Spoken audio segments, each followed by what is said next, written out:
அன்பருக்கு அன்பர்களே, இனிய காலை வணக்கம். தமிழ்ச் சோலையிலே, என்னுடைய தமிழ் பக்கத்திலே கம்ப ராமாயணத்தை பகுதி பகுதியாக கம்பனின் தேர்ந்த கவிதைகளை எடுத்து அவன் கவிநயங்களை, கதாபாத்திரங்களின் படைப்புகளை, காட்சி அமைப்புகளை, அவன் கவிக்கூற்றாகச் சொல்லும் வாழ்வியல் நெறிகளை, ஓமை ஓமானங்களை படித்து ரசித்து வருகிறோம். கம்ப ராமாயணம் ஏன் படிக்க வேண்டும் என்று கேட்பவர்களும் இருக்கிறார்கள்.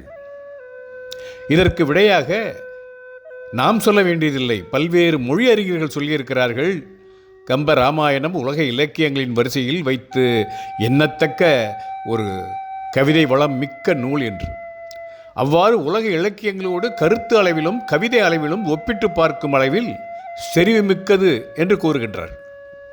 கம்பன் கவிதைகள் உலக கவிஞர்களாகிய ஹோமர், ஷேக்ஸ்பியர், ஸ்பென்சர், மில்டன் போன்றவர்கள் படைப்புடன் தர அளவீடுகள் செய்யும் அளவில் ஒத்ததாக இருக்கிறதை பல இடங்களில் கண்டு மகிழலாம். இது குறித்து பின்னர் விரிவாக காணலாம். இன்றைய பகுதியிலே நாம் கதைப்போக்கை பார்ப்போம். ஆரண்ய காண்டத்தில் ராவணனின் சூழ்ச்சியால் ராம லக்குவர்கள் குடிலை விட்டு நீங்கியதும் சீதை தனியே இருக்கும்போது ராவணன் தன் உருவை மாறி துறவியாக மாற்றிக்கொண்டு சீதையிடம் பிச்சை கேட்கும் போக்கு காட்டி உரையாடி அவளை தூக்கிச் செல்ல முற்படும்போது கழுகுகளின் தலைவனாகிய சடாயு ராவணனை இடைமறித்து போரிடுகிறான். ஆனால் சடாயுவை வாளால் வெட்டிவிட்டு சீதையை இலங்கையில் அசோகவனத்தில் சிறை வைக்கின்றான் ராவணன். இங்கே சீதையை இழந்த ராமன் லக்குவனுடன் தேடி அலைகின்றார்கள். சீதை இருக்கும் குடில் மண்ணோடு பெயர்த்து எடுக்கப்பட்டதை கண்டதும் ராமன் திகைத்து சிலையாகி விடுகிறான். அப்பின்னர் அங்கு ஒரு தேர் வந்து நின்று பின் வானில் தெற்கு திசையில் ஏறிய சுவடு கண்டு ராமன் மலைத்தாலும் கூட லக்குவன் ஒரு நம்பிக்கையுடன் தேர் எந்த வானில் சென்றாலும் வில்லும் அம்பும் இருக்க கவலை வேண்டாம் என தேற்றுகிறான். ஒருவாறு இருவரும் வழியில் செல்லும்போது அங்கே வீணை வடிவம் எழுதிய கொடிக்கம்பமும் வில் ஒன்று ஒடிந்து கிடந்ததையும் கண்டார்கள். அதன் பின்னர் அவர்கள் கண்டதுதான் மிகவும் வியப்புக்குரியது. அது என்ன?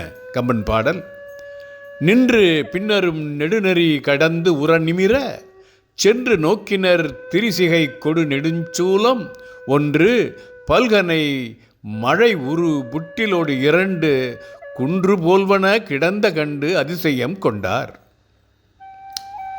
பதவாரியான பொருள் நின்று, அவ்வாறு எண்ணிக்கொண்டு நின்று பின்னரும் நெடுநெறி கடந்து, அதற்கு பின்பு நீண்ட வழியை கடந்து நிமிர உரை சென்று நேராக தெற்கு திசையில் நீண்ட தூரம் சென்று திரிசிகை கொடு நெடும் சூளம் ஒன்று, 3 தலையை உடையது கொடுமையான பெரிய திரிசூலத்தை கண்டிருக்கிறார்கள். பல்கனை மழை உரு புட்டிலோடு 2 பல அம்புகளின் தொகுதி நிறைந்துள்ள அம்பரா துணியாகிய ஒரு 2 குன்று போல் கிடந்தது கண்டு, மலைகள் போல் கிடந்ததாம். அதை கொண்டு அதிசயமாக பார்த்து கொண்டிருக்கிறார்கள். நீண்ட தூரம் தெற்கே நேராக சென்று முத்தலை சூலம், அம்பரா துணி ஆகியவை விழுந்து கடந்ததை கண்டு அவர்கள் வியப்போடு நோக்குகிறார்கள். இது யாருடையவை என்று வியக்கிறார்கள். அதன் பின்னர் அவர்கள் கண்டவைதான் இன்னும் அதிசயத்தக்கவை. தோழணி குலம் பல உள, குண்டல தொகுதி வாழ் இமைப்பன பல உள, மணி முடி பலவால் நாள் அனைத்தையும் கடந்தனன் தமியன் நம் தாதை யாழி போல்பவர் பலர் உளர் பொருதனர் இளையோய். ராமன் கொஞ்சம் கொஞ்சமாக தன்னுடைய பதவிப்பை வார்த்தைகளில் வெளிப்படுத்துகிறான் என்பதை கம்பன் வரிகள் அழகாக சொல்கின்றன. இளையோய், இளையவனே, தோல் அணிக்குளம் பல உள, தோல் வளைகளில் தொகுதி மிகுதியாக கிடக்கின்றன. தோல் அணி என்பது வீரர்கள் தங்களின் தோலை காப்பாற்றிக் கொள்வதற்காக பாதுகாப்பாகவும் அழகாகவும் இருப்பதற்கு அணியக்கூடியவை தோல் அணி. வாழ் இமைப்பன குண்டல தொகுதி பல உள, ஒளிவிடுவனாகிய காத அணிகளில் தொகுதிகள் குண்டலங்கள் மிகுதியாக இருக்கின்றன. மணி முடி பலவால், மணிகள் பதிக்கப்பெற்ற முடி, அதாவது கிரீடங்கள் பல விழுந்து கிடக்கின்றன. நாள் அனைத்தையும் கடந்தனன் தமியன் நம் தாதை. நீண்ட நாட்கள் வாழ்ந்து கழித்தவனாகியும் துணையற்றவனுமாகிய நமது தந்தை, அதாவது ஜடாயு பொருதனர், போர் செய்தவர்கள் யாழி போல்வர் பலர் உளர், சிங்கம் போன்ற வீரர்கள் பலர் இருப்பார்களோ என்று ராமன் லக்குவனை நோக்கி கூறுகிறான்.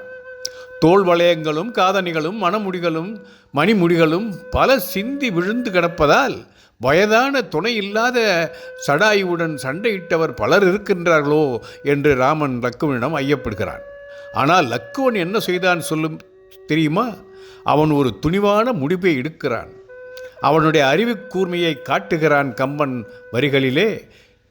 திருவின் நாயகன் உரை செய்ய சுமித்திரை சிங்கம், தருவின் நீலிய தோள்பல தலைபல என்றால், பொருது தாதையை இத்தனை நெறிக்கொடு போனான் ஒருவனே, அவன் ராவணனாம் என உரைத்தான்.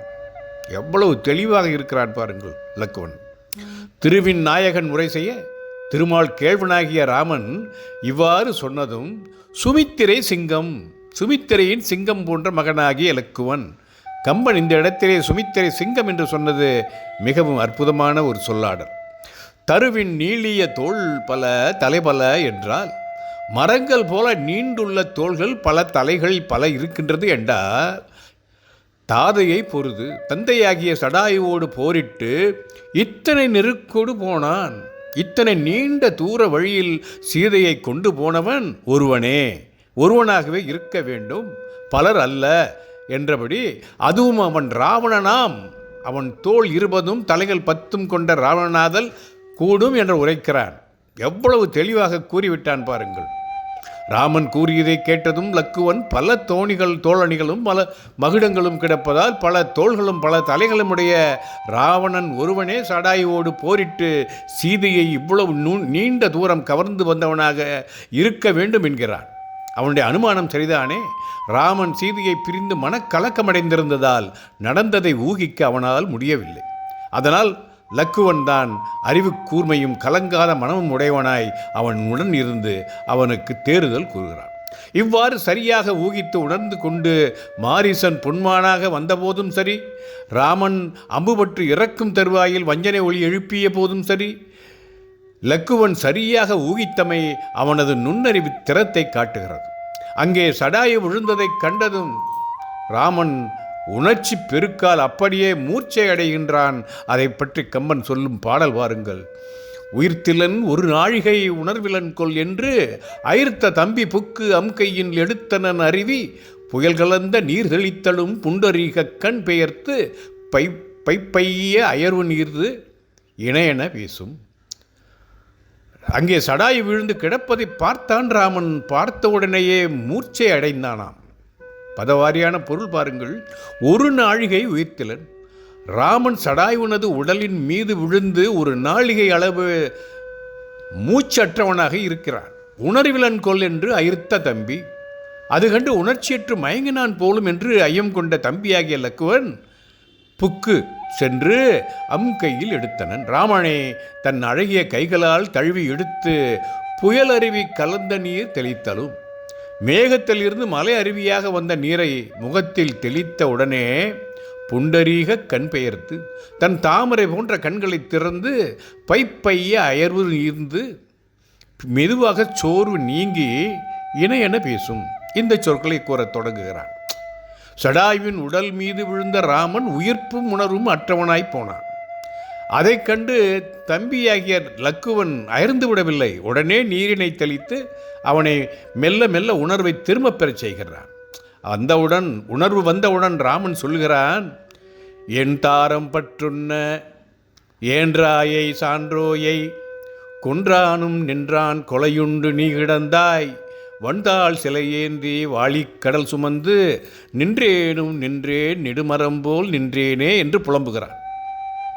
என் தாரம் பற்றுண்ண, என் மனைவி என்னால் பாதுகாக்கப்படாமல் மாற்றவனால் பற்றப்பட ஏன்றாயை, அவளை மீட்பதற்காக எதிர்த்து போரிட்டவனாகிய சான்றோனாகிய உன்னை, அதாவது ஜடாயுவை கொன்றானும் நின்றான். கொன்றவனாகிய பகைவனும் உயிரோடு இருக்கிறான்.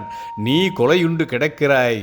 நீ கொலைப்பட்டு கிடந்தாலும் வன்தாள் சிலை ஏந்தி வன்மையாகிய அடிப்பகுதியுடைய வில்லினை கையில் ஏந்தி வாழி கடல் சுமந்து அம்புகளின் தொகுதியை சுமந்து கொண்டு நின்றேனும் நின்றேன். நின்றவனாகிய நானும் நிற்கின்றேன்.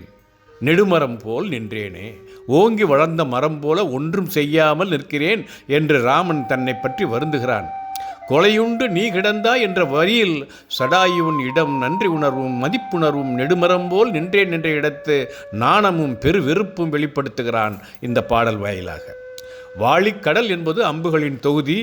கடல் அளவு கணைகள் இருந்தும் உன்னை காப்பாற்ற முடியவில்லையே, என் மனைவியை காப்பாற்ற முடியவில்லையே என்று வருந்துகிறான் ராமன் இந்த பாடலிலே.